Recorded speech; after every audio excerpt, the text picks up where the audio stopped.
Revelation 9장. The fifth angel sounded his trumpet, and I saw a star that had fallen from the sky to the earth. The star was given the key to the shaft of the abyss. When he opened the abyss, smoke rose from it like the smoke from a gigantic furnace. The sun and sky were darkened by the smoke from the abyss, and out of the smoke locusts came down upon the earth, and were given power, like that of scorpions of the earth. They were told not to harm the grass of the earth, or any plant or tree, but only those people who did not have the seal of God on their foreheads. They were not given power to kill them, but only to torture them for 5 months, and the agony they suffered was like that of the sting of a scorpion when it strikes a man. During those days men will seek death, but will not find it. They will long to die,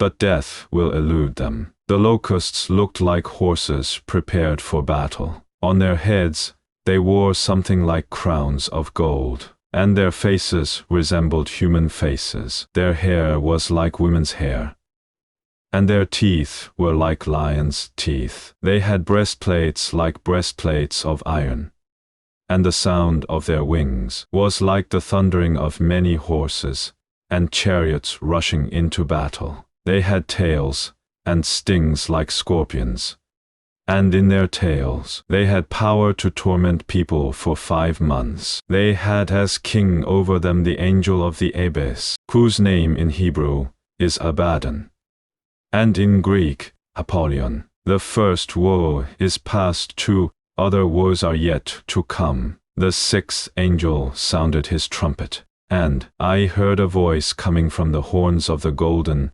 altar that is before God. It said to the sixth angel who had the trumpet, "Release the 4 angels who are bound at the great river Euphrates." And the 4 angels who had been kept ready for this very hour, and day and month and year were released to kill 1/3 of mankind. The number of the mounted troops was 200 million. I heard their number. The horses and riders I saw in my vision looked like this. Their breastplates were fiery red, dark blue, and yellow as sulfur.